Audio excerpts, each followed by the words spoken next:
Kauna-unahan sa Pilipinas. NBC Manila Broadcasting Company. DZRH, member, kapisanan ng mga broadcaster ng Pilipinas.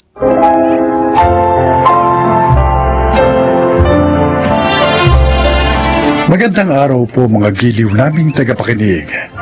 Maririnig natin ang kwento ng isang lalaki na matagal na ikinulong ang sarili sa rehas ng nakaraan. Siya ay si Danson. Bago ko nakilala ang asawa ko ngayon, meron akong naging karelasyon kung saan ako nagkaroon ng isang anak.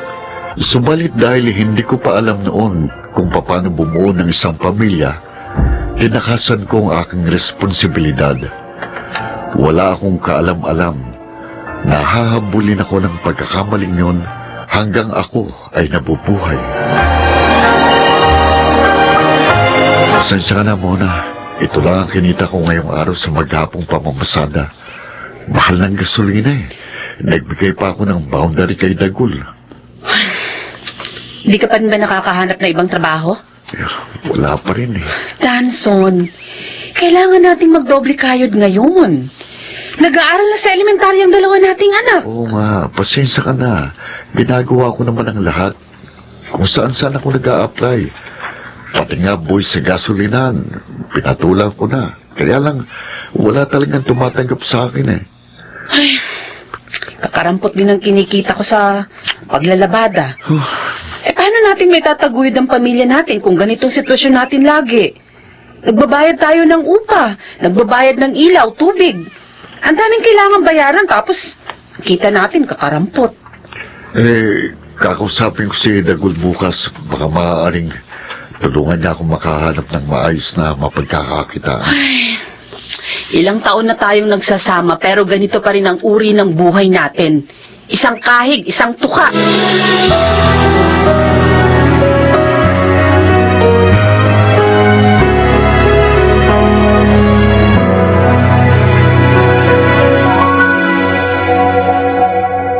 Ayan mo pare, kakausapin ko si Bossing. Baka pwede ka ipasok kahit kahero dun sa isa niyang shop. Naku, salamat Dagul. Konting tiis pa pare, makakaraos din kayo. Noon pa, ganyan ang iniisip ko. Pero hindi pa rin kami nakakausan, pare. Tsaga lang. Ako nga, ganyan din ang buhay ko nun eh. Buti na lang natuloy sa abroad si Mrs. Kaya kahit paano, nakagiginhawa na kami ngayon. Teka pare, si Maring Mona, ayaw mo ba mag-abroad? Papanong dalawang bata? Sino mag-aalaga? Pareho pa namang babae. Yung nanay mo. Naku, matanda na si nanay. Pare, kung gusto niyo makaahon sa buhay, kailangan niyo subukin lahat ng paraan.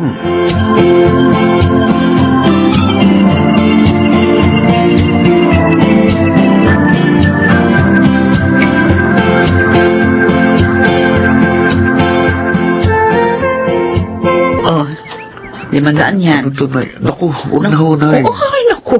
Huwag mo nga akong pairalan ng pride mo, Danson. May pamilya na ako pero sa inyo pa rin ako umaasa hanggang ngayon. Nakakaya na ho. Eh, kaysa naman magutom ang mga apo ko. Nay, O sige, nakunin mo na yan at ibili mo ng bigas. Yung mukha mo, hindi na naman ma-drawing. madalas iniisip ko, siguro, ito nang parusa sa akin ng Diyos. Saan? Sa ginawa ko kay Ira at sa anak namin. Yung ulam mong kalibin noon. Oo, siguro, pinarurusahan ako ng Diyos dahil inabandon ako sila. Ipinaparamdam sa akin ng Diyos ang parehong hirap na pinagdaanan ng mag-ina ko. Danson, ganyan ba ang pagkakakilala mo sa Diyos? Ha? Dahil ako, ibang pagkakakilala ko sa Kanya. Ang alam ko, punong-puno ng pagkahabag sa atin ng Panginoon at ayaw niyang nahihirapan ng kanyang mga anak. Pero kung ganyan ang naiisip mo, Marahil, may kailangan kang gawin. Ano po yun, Nay?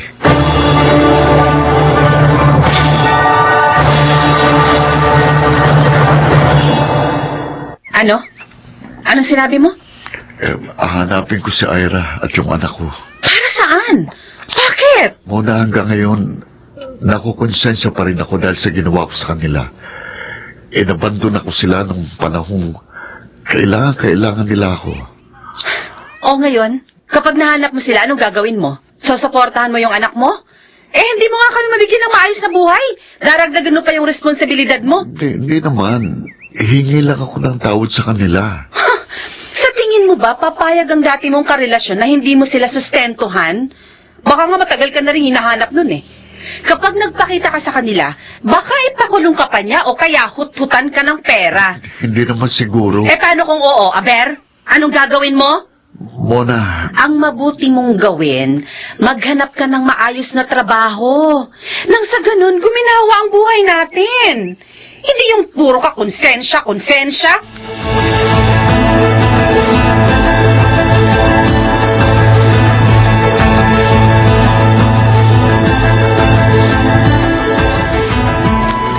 Oh, siguruhin mong hindi ka short, ha?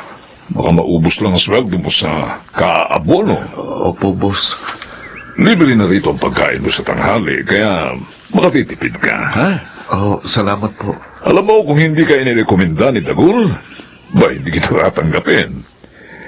Pero sabi niya sa akin, maaasahan at masipag ka raw magtrabaho. Kaya ikaw ang kinuha kong kahero. Naku, wag na wag mong ipapahiya ang kaibigan mo, ha? Opo, pagbubutihin ko pong pagtatrabaho. Mabuti naman. Sige na. Sige. Salamat po ulit. Okay lang, sige. Salamat naman. Magkakaroon na ako ng regular na trabaho.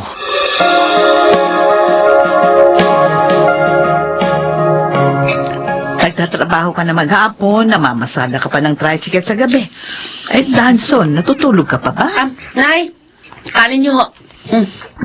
Kain po kayo. Ayos lang ako, Nay. Aba Mona, saan ka pa makakahanap ng asawa na ganyang kasipag?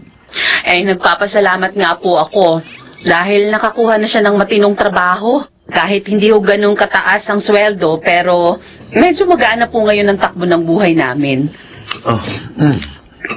Tapos na akong kumain. Maiwan ko na kayo, Nay. Salamat po sa pagbisita niyo rito sa amin. At ito sa mga dala niyong grocery, ho. Sige na't lumakad ka na't mahuli ka pa sa trabaho niya.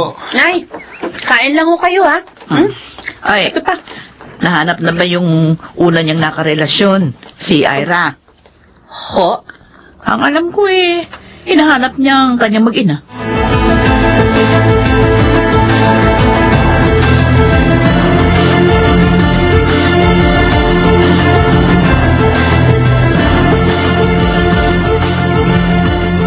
Danson, Ira, pasensya ka na.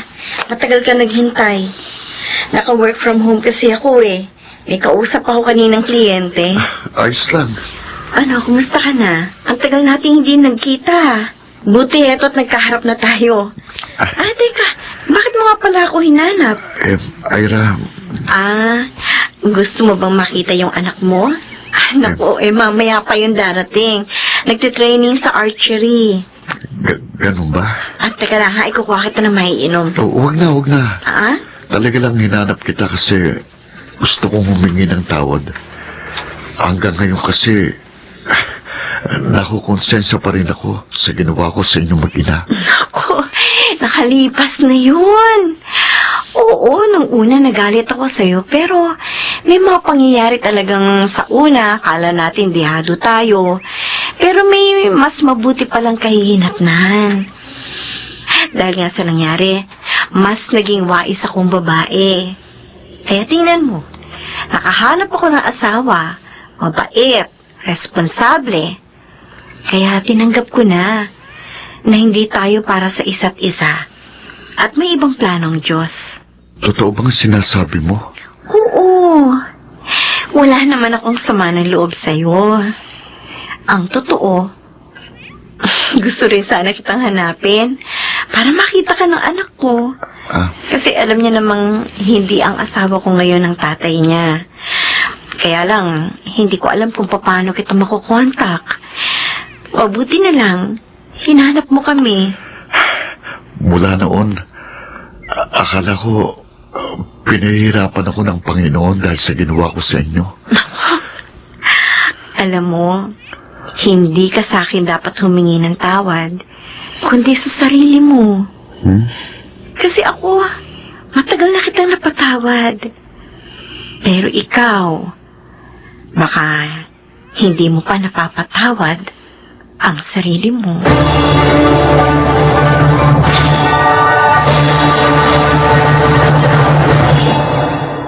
Saan ka galing? Sa ex mo? Nahanap mo na sila? O anong sabi sa'yo? Mona, Humihingi ng sustento. Huh.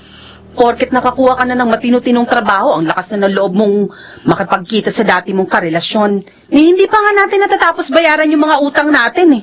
alam mo, Mona, sa totoo lang, baka nga ako pang sustentuhan niya kung nakita niyang ganitong klase ng buhay natin.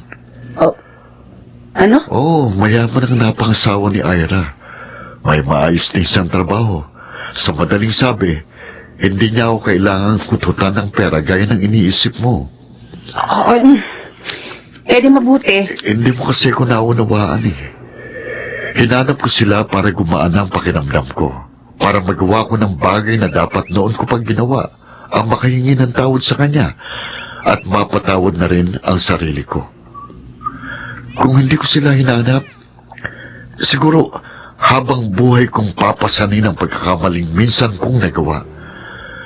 Habang buhay kong isiping lahat ng hindi magandang nangyayari sa akin at sa ating pamilya ay kaparusahan sa akin ng Diyos dahil sa ginawa ko sa aking mag-ina. Pero ngayon naisip ko, mali ang lahat ng iniisip ko. Pasensya ka na. Gaalala lang kasi ako. Siyempre, hindi ko naman alam kung anong magiging resulta ng desisyon mo. Ngayon, alam mo na. Ngayon, pareho na tayong makakatulong ng mahimbing sa gabi. Kumain ka na ba? Kumain na tayo.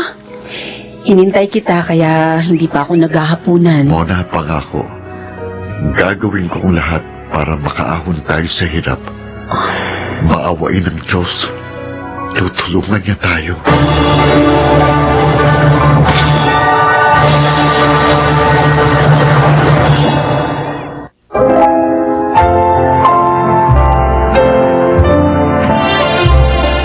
Madalas, masyado tayong malupit sa sarili natin.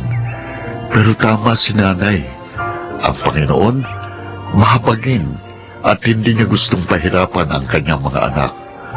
Sa mga pagsubok na hinaharap natin, nais niyang matuto tayo para mas maging matatag at wais tayong tao. Dahil sa karanasan kong yun, natutuhan ko kung gaano kahalaga ang pagtanggap sa ating nagawang pagkakamali. Paghingi ng tawad sa mga taong nasaktan natin. At higit sa lahat, ang pagpapatawad sa ating sarili. Ako po si Danson, at ito ang aking buhay. Ang Panginoon ay laging nakahanda upang tayo ay patawarin. Gayon din sana tayo sa ating kapwa at sa ating sarili. Mga nagsiganap, Jenaline de la Cruz, Lionel Benamin, Chiquit del Carmen Amor, Rosana Villegas, Jun Ligaspi, at Phil Cruz sa papel na Danson. Naglapat ng angkop na tunog, Jerry Mutlia. Sa musika, Buboy Salonga. Supervisyong teknikal, Eric Lucero at Bong Muyar. Creative Consultant, Phil Cruz. Production Assistant, Anching Cruz. Ito'y mula sa panulat ni Rita Labanon. Sa direksyon, June Martin Legaspi. Ito ang aking buhay.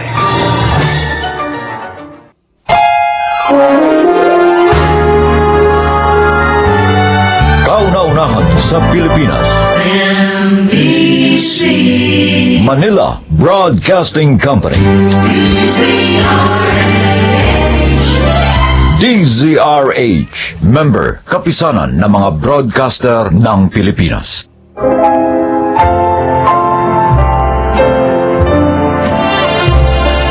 Magandang araw po mga giliw naming tagapakinig. Narito ang kasaysayan ng isang pilyong bata. Siya ay si BJ.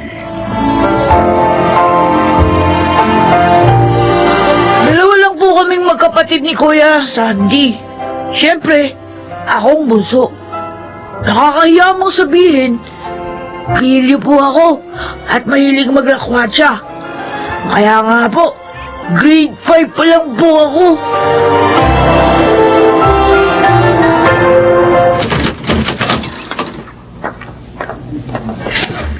Bakit ngayon ka lang, BJ, ha? Ano po eh? Nalibang ako sa pakipagkwentuhan kay Dodong, Nay. Sinungaling kang bata ka, ha? Hindi po! Totoo po yung sinasabi ko! Nagpunta rito kanina si Dodong. Hinahanap ka. Tay, palo ka na naman, BJ. Saan mo dinalang pera ko, ha? Pera nyo? Hindi ko po alam yun. Aminin mo na, BJ, para hindi ka masinturon sa akin, ha? Teka naman po, di ko kinuha yung pera nyo eh. Ayaw mo umaming bata ka, ha? Ano, hindi ka aamin, ha? Saan mo dinala yung pera ko? Ha? Saan? Saan mo dinala? Hindi ko naman talaga kinukuha yung pera nyo eh. Nagsisinungaling ka pang bata ka. Dalawa lang tayong nandito sa bahay. Nung lumabas ka, nawala ang pera sa pitaka ko. Saan ka galing, ha? Saan ka galing? Bakit matagal kang nawala?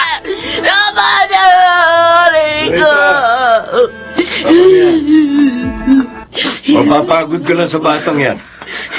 Kahit ka lang naman, hindi yan umamin sa kasalanan niya. Bakit ka ba ganyang bata ka kasi, ha? Napakaraming beses na naming sinabi sa'yo na masama ang pagnanakaw.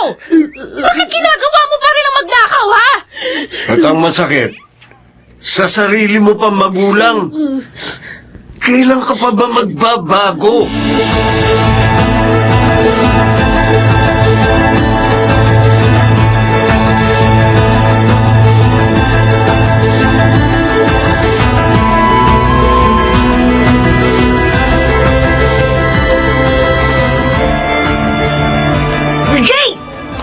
Andito ko lang pala sa ilalim ng punong mangga eh.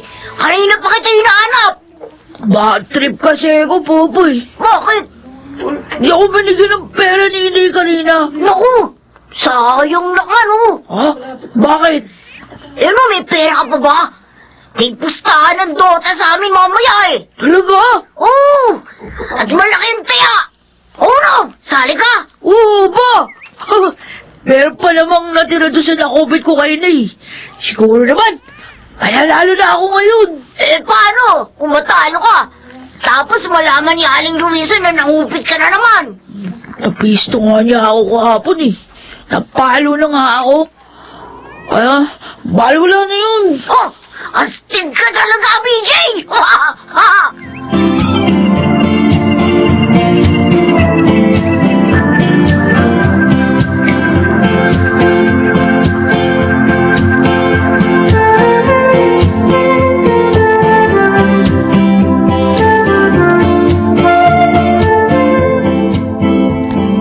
Luisa, di ba kanina pa ang labasan ni na BJ sa eskwela? Ba't gabi na wala pa siya? Gabi na. Ay, malamang naglalaro na naman kung saan ang batang yun, Bembol. Talagang batang yun, oh. Ang tikas ng ulo. Ang hilig sa lakwasa kahit bata pa. Tama kayo, Day. Nakausap ko nga yung dalawang kaklase niya eh. Sabi nila, 3 days na raw na hindi pumapasok si BJ. Ano? Ay, habang tumatagal, lalong lumalala ang batang iyon. Sobra po siyang nahihilig sa mga computer games. Kaya iniiwan ang pag-aaral. Makikita niya sa akin mamaya pagdating niya.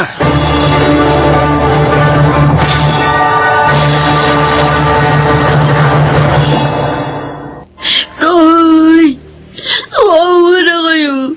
Ang sakit na rin tuhod ko sa makapag-load dito sa assist.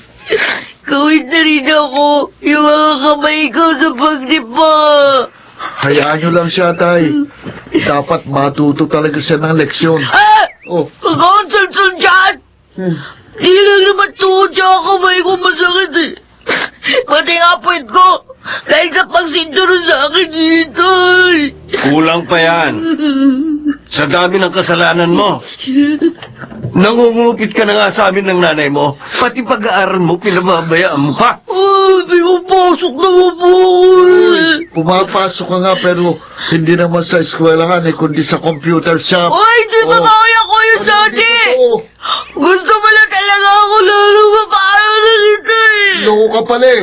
Dalawang kaklase mo nagsumbong sa akin. Pinuntahan ko na rin ang advisor mo. Kala nga niya may sakit ka eh, kaya ka absent. Oh. Wala. Ano? Narinig mo ang sinabi ng kuya mo. Magsisinungaling ka pa? Ha? Gusto mo kausapin ko pa teacher mo? Hindi na po, tay. Takot lang yun. Sorry na po. Hindi na po mauulit yun. Promise po. Hindi na po ako mauupit. At saka magpapabaya sa mag-aaral ko. Siguruhin mo na gagawin mo sinabi mo, BJ. At sana naman tandaan mo. Pinag-aaral ka namin para magkaroon ka ng magandang kinabukasan. Huwag mo naman sayangin ang pagkakataong ito.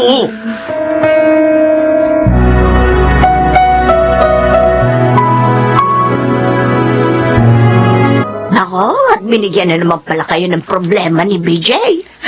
Sinabi mo pa, Nay. Napakalayo talaga ng batang yun kay Sandy. Si Sandy kahit minsan, hindi kami binigyan ng sakit sa ulo ng batang yan. Hanggang matapos siya sa pag-aaral.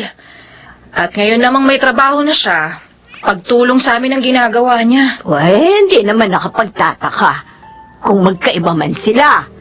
Dahil iba talaga ang pinagmulan nila. Nay. Pasensya na. Hindi ko lang talaga maiwasang maghinala na siguro asaway din ang mga magulang ni BJ. Kaya siya ganyan.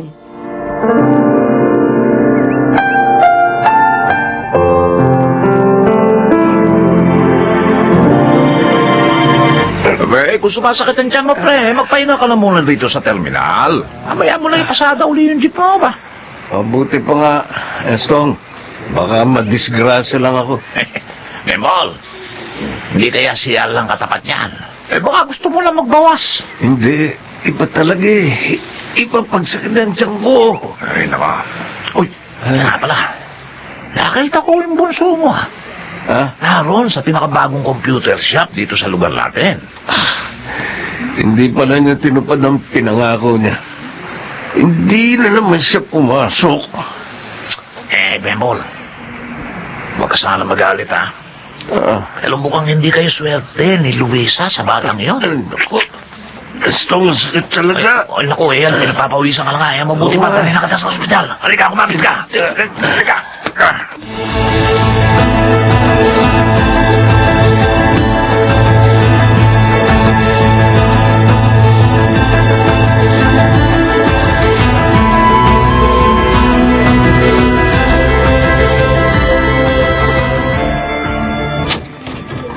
Uy, naku, Luisa, mabuti narito ka.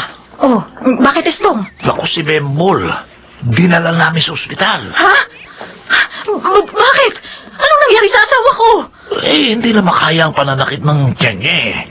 Madali ka, puntahan mo na siya. Kailangan daw niyang maoperahan, sabi ng doktor eh. Estong, sandali lang. Sige, kukunin ko lang yung pitaka ko. Ay, bakit po natataranta kayo? Ang tatay mo, anak, nasa ospital. Oh. Di na... Ha? Bakit ganito? Bakit walang laman ang pitaka ko? Ano ba naman yan? Mahigit 1,000 pa yung pera ko dito. Tiyak na si BJ na naman ang nakialam dyan. Nakita ko pong galing siya dito eh. Habang nasa banyo kayo kanina. Ay, ang batang yun naman, oh. Parang walang awa. Sige nanay, lumakad na kayo. Eto, kunin niyo itong pera ko. Ako na pong bahala kay BJ mamaya.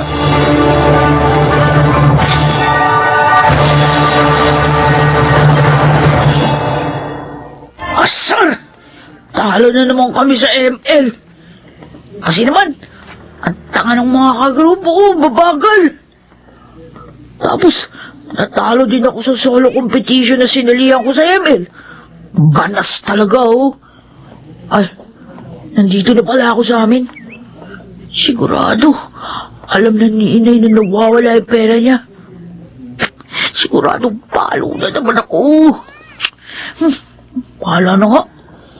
Lilipas din naman yun. Papasok na ako. Alright! Walang yaka, BJ! Bakit ka ba nanonood ako kuya Sandy? Wala naman akong kasalanan sa iyo ah! Bakit kinuha mo na naman ang pera ni Inay? Bakit? Ay, kuya! Narito na tayo! Hindi ka makakapagkaila. Nakita kita sa isang malaking computer shop. Lumalaban kayo ng pustahan doon. Kuya! Dahil sa ginawa mo, muntik nang walang ipamasay si Inay papunta sa Itay doon sa ospital. Ha? Nasa ospital si Itay? Oo! Mabuti na lang may pera ako. Ibinigay ko yung kay Inay. Bakit ano nangyari sa Hindi ko pa alam. BJ, bakit ka ba nagkakaganyan? Dapat nga nagpapakatino ka eh. Dahil ampun ka lang ni Nanay Luis sa Tatay Bembol. Ha? Hindi. Hindi totoo sinasabi mo. Totoo yun. Hindi ako ampun! Ayoko sanang sabihin sa'yo. Pero sobra ka na eh. Hindi lang ikaw ang ampon. Tayong dalawa. Pero ang kaibahan natin, nagpapakatino ako. Hindi ko sinusuwag ang mga kumupkup sa atin.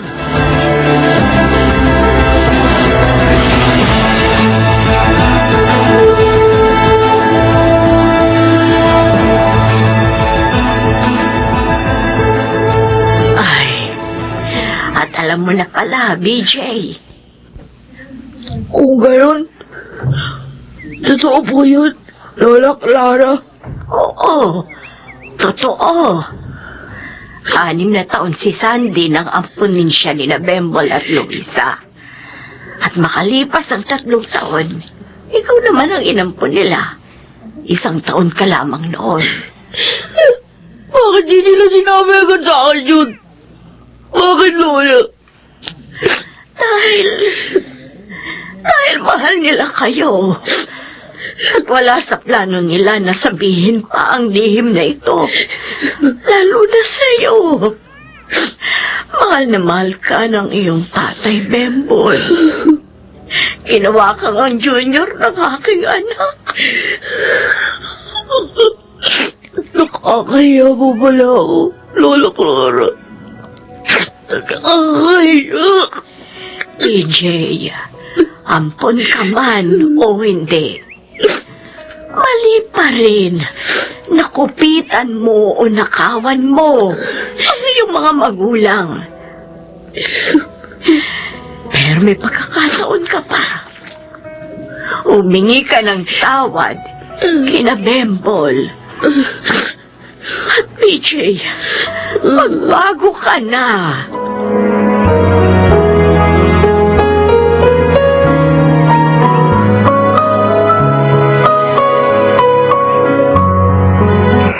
Tay, kumusta na po kayo? Maayos na, anak. Naoperahan na ako sa appendix. Sabi ng doktor, buti na lang daw at nadala siya agad dito. At mas mahirap daw kung pumutok ang appendix niya. Sorry po, Nay. Tay, ang dami ko po kasalanan sa inyo. BJ, Ang daming beses kong sinaktan ng loob niyo. Ang daming hirap at pagod niyo sinayang ko. Dahil naloko ako sa mga computer game. BJ, anak. Pero, pangako po talaga. Mula ngayon, magbabago na ako. Hindi ko na sasayangin yung mga pagsisikap niyo para makapag-aral ako. At maraming salamat Salamat po sa pagkubkob niya sa akin.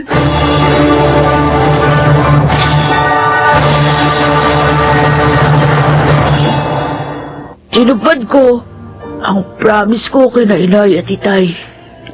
At unahin nga, meron akong tatanggaping medalya sa graduation namin dahil kasama ako sa top 10 ng school. Bago po ako magtapos, tatawagan ko lang po yung mga kapwa kong bata. Sana, huwag niyong pababayaan yung pag-aaral niyo. Huwag na kayong maloko sa mga computer games. Dahil matututo lang kayong gumawa ng masama dahil dyan. Ako po si BJ. Ito ang aking buhay.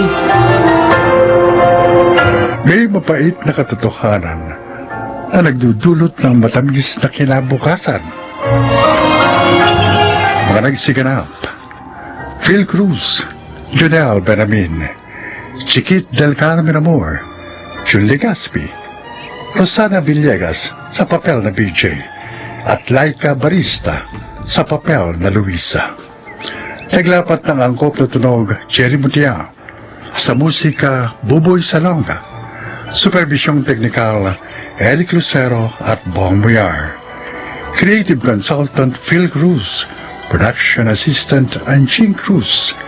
Ito'y mula sa panulat ni Telma Corporal Alcantara. Sa direksyon, June Martin Legaspi. Ito ang aking buhay.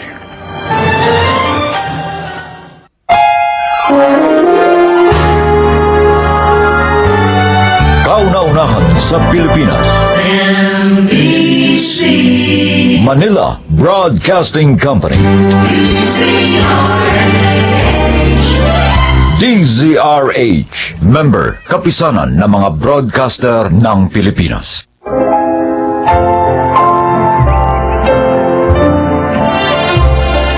Mga kaibigan, narito ang kasaysayan ng isang dalagang naging matyaga sa pakikitungo sa kanyang kasama. Siya ay si Jamie. May kapansanan ako. Yon ay dahil sa sakit na nakuha ko noong sanggol pa lang ako. Ganun pa man, dahil sa suporta ni Daddy, nakapag-aral ako at naging katuwang niya sa aming negosyo. At dahil ilang taon na rin biyudo si Daddy, siya at ang mga kasambahay ang madalas kong kasama.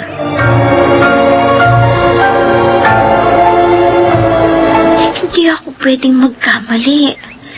Kulang ng 1K ang pera ko. Paano nangyari yun? Mula naman kahapon nang sumweldo ako. Wala pa akong binibili. Si Yoli. Siya ang naglinis dito sa kwarto ko kaninang umaga. Kinuha kaya niya yun sa bag ko? Ma'am Jimmy! Jimmy, ma'am! Kakain na po tayo. Ay, ma'am, niluto ko yung paborito niyong ulam para sa ating hapunan. Sige, Yoli. Susunod na ako. Ay, okay po, ma'am. Ingat po sa paglakad, ha? Almost 2 months na siya dito. Mukha naman siyang mabait. Nakakatuwa nga siyang kasama eh. Pero, ngayon naman ako nawala ng pera. Ano bang dapat kong gawin? Dapat ko ba siyang tanungin?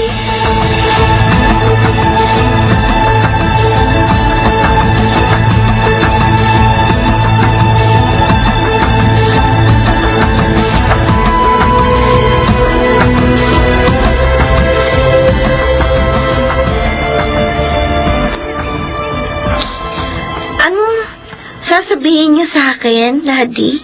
Kumuha ako ng isa pang kasambahay. Para tulad ng dati, may iwan dito pag umalis kayo ni Yoli, no? Sayang kasi yung mga dati nating kasambahay. Yung isa, nag-asawa na. Yung isa naman, nag-abroad na. Anak, talagang ganun ang buhay.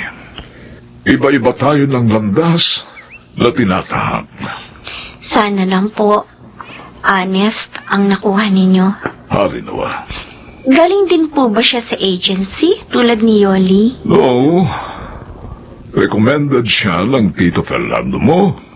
In fact, she is here. Po? She is here, anak. Karing, eto na siya. Eto siya, anak, si Karing. Magsalita ka. Hindi ka nakikita ng ako. Magandang umaga po, Ma'am Jamie. Magandang umaga din. Ayan, oh. Karing pala ang pangalan mo. Opo. oh. Sana maging honest ka sa amin, ha? Mababait naman kami eh.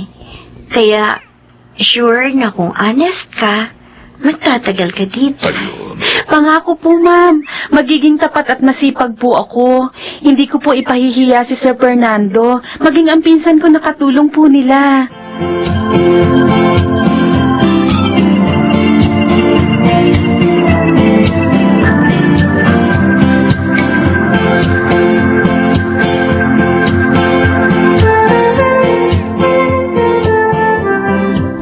Ma'am Jamie, bakit po tinawag niyo kami ni Karing? May pupuntahan kasi akong birthday bukas. Ay, Gusto kong tulungan niyo akong mamili ng isusuot kong damit. Yung ibang damit ko kasi dito, nalimutan ko na ang kulay.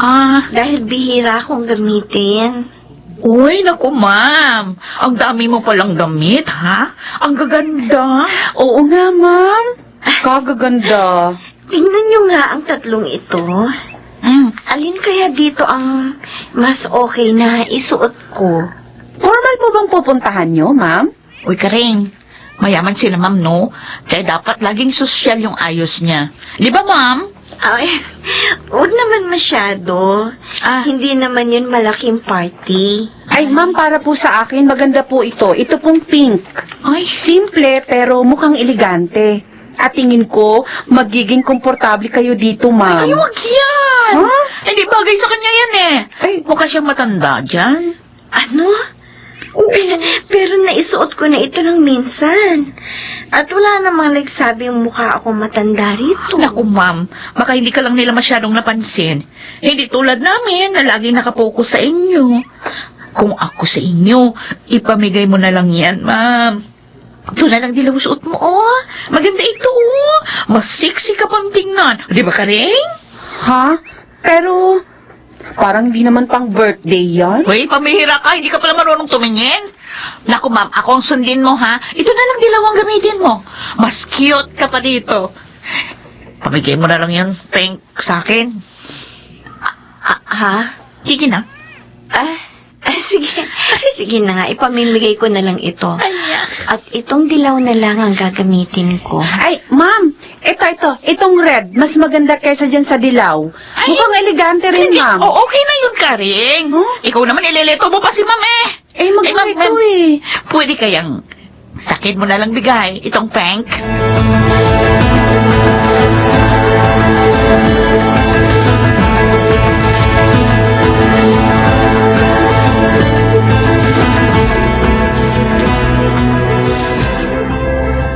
Tulog ka na ba, Yoli? Hindi pa. Bakit? Gusto lang akong itanong. Ano yun? Nakita ko, bago tayo lumabas ng kwarto ni Ma'am kanina, kinuha mo yung isang pabango niya. Bakit mo ginawa yun? Ayun? Oo. Hindi naman niya malalaman yun. Marami siyang pabango. Hindi pa rin tama yun. Sana nanghingi ka na lang, gaya ng paghingi mo dun sa damit na pink. Kaso, nagsinungaling ka kay Ma'am. Hindi naman talaga siya mukhang matanda sa damit na yun eh. Hindi. Binula ko lang siya. Para-paraan yun. Para makuha ko yung gusto ko. Hindi naman kabawasan sa kanya. Ang damit na yun eh. Pero yun Karing, umayong ka na lang sa akin, ha? Para magkasundo tayo. Huwag ka mag-alala. Akong bahala sa'yo sa ibang bagay.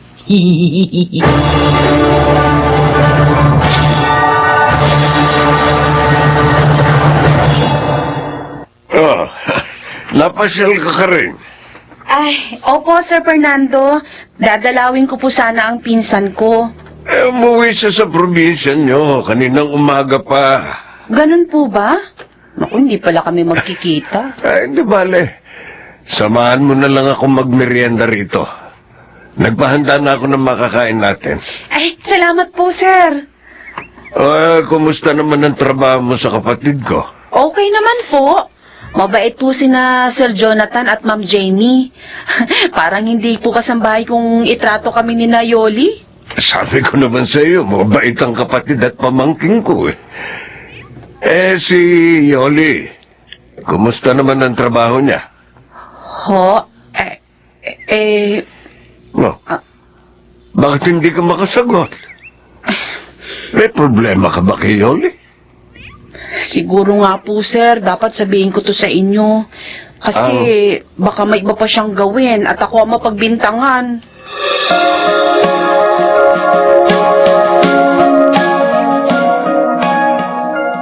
Ginawa niya yun sa aking anak? Yun ang sinabi ni Karing Jonathan. Pero, wala namang nababanggit si Jamie sa akin na may problema siya kay Yoli. O kaya may nawawala sa kanya. Mabait ang anak mo. Maaaring hindi na lang siya kumikibo dahil ayaw kanyang bigyan ng alalahanin. O kaya naman, maaari ding hindi niya yun napupuna. Maaari ding naaawa sa kay Yoli, kaya nagpapaubayan na lang ang pamangkin ko. Hindi tama ito. Hindi dapat niloloko ng babaeng iyon ang anak ko. Porque hindi siya nakakakita. Lolokohin niya ang anak ko. Kakausapin kong Yoling yun. Mas mainam kung si Jamie ang kakausapin mo.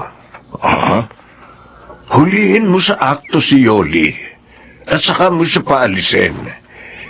Hindi dapat pinagtatagal ang ganong kasambahay. Hindi siya mapagkakatiwalaan.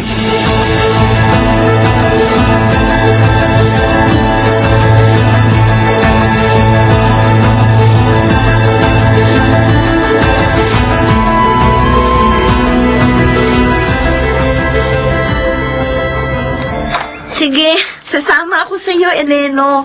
Wala naman akong gagawin ngayon sa office. Eli naman, cousin. Kaasar ka naman eh. Alam mo namang, I don't like my name, ano? O sige na nga. Ellen na kung Ellen. Wait lang ha. Isusuot ko lang yung paborito kong hikaw. At go na tayo.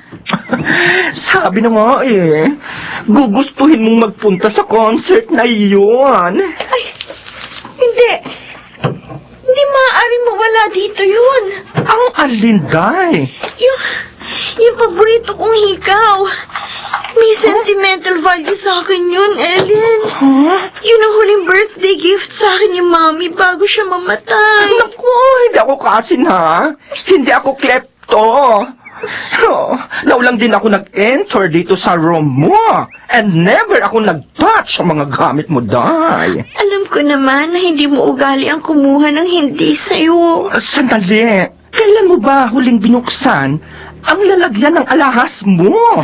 Nung makalawa. At nandito pa yung hikaw na yun. At sino naman sa mga kasama mo rito ang madalas na pumasok sa kwarto mo? Si Yoli. Malamang siya na naman ang kumuha. Na naman? You mean? Dati niya nang ginagawa yun sa iyo? Ilang beses na niya akong nakuhanan ng pera, Ellen. Maging mga papango at mga damit. Oh my God, cousin! At hinayaan mo lang yun? Ayoko kasing mamroblema pa si Daddy sa pagpapalit ng kasambahay namin. Isa pa, tiyak naman hindi aaminin yun ni Yoli pag kinumpronta ko siya. Kahit na. Dapat ipaalam mo pa rin ito kay Tito Jonathan. Sa ginawa mong hindi pagkibo, lalo lang aabuso ang katulong nyo. Kasin, sabihin mo na ito sa daddy mo. Alahas na ang kinuha sa iyo.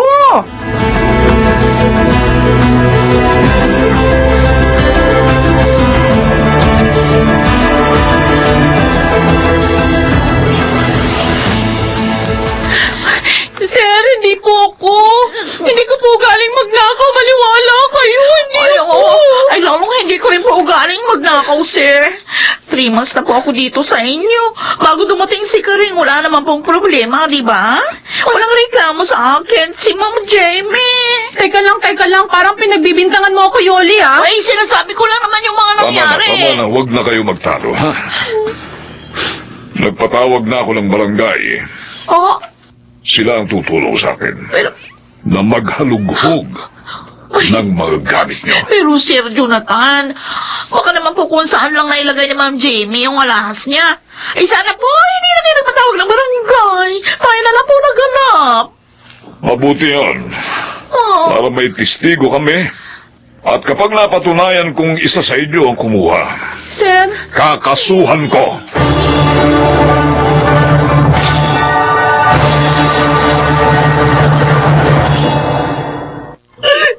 Tawarin niyo po ako, Ma'am Jamie. Kailangan ko lang po talaga ng pera, kaya ako nagawang kunin ng hekaw niyo. Sinungaling ka. Ay, naku. Ilang beses mo na ako ninakawan ng pera. Pinagpasensyahan kita. Maging sa mga damit at pabango ko, kumuha ka. Abo po. Kala mo siguro, dahil hindi ako kumikibo, hindi ko alam. Yoli, bulag lang ako. Pero hindi ako tanga. Kabisado ko ang mga gamit ko. Pero sobra ka na. Alahas ko na ang kinuha mo. Ma'am, sorry po talaga. Sorry. Alam mo, Yoli, pasalamat ka. At hindi ka na pinakasuhan ng aking anak. Pero, aalis ka na dito. Ngayon din.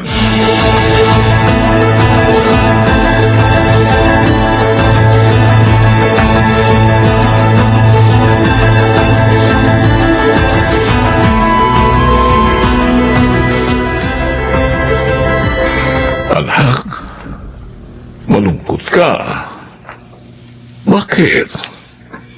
Nasasaktan lang po ako, Daddy. Dahil ginagamit ang kapansanan ko para maloko po ako ng tao. Anak, may kapansanan man o wala, nagiging biktima rin ang mga magnanakaw at mga manloloko. Anak, pagsubok lamang ito sa iyo. At sana, huwag ipanghina ng loob mo ang pangyayaring yun.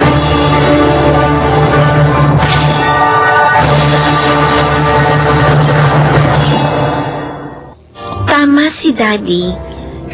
Hindi ako dapat manghina dahil sa pangyayaring yun. Nakahanap din naman kami ng kapalit ni Yoli sa tulong na rin ni Tito Fernando at ng mabait naming kasambahay na si Karing.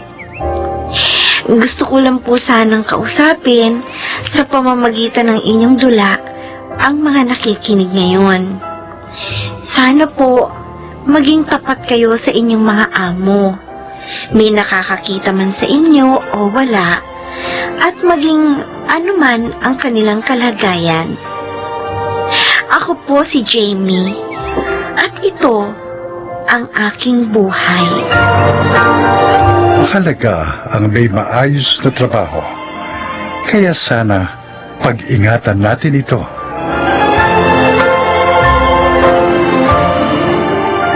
Mga nagsiganap, Jun Legaspi, Rosana Villegas, Jeneline de la Cruz, Lionel Benamin, Phil Cruz, at Chiquit del Carmen Amor sa papel na JB.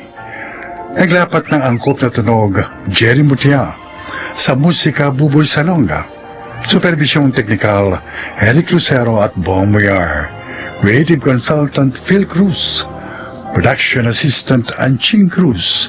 Ito'y mula sa panulat ni Telma Corporal Alcantara, Sa direksyon June Martin Legaspi at Maynard Landicho Jr. Ito ang aking buhay.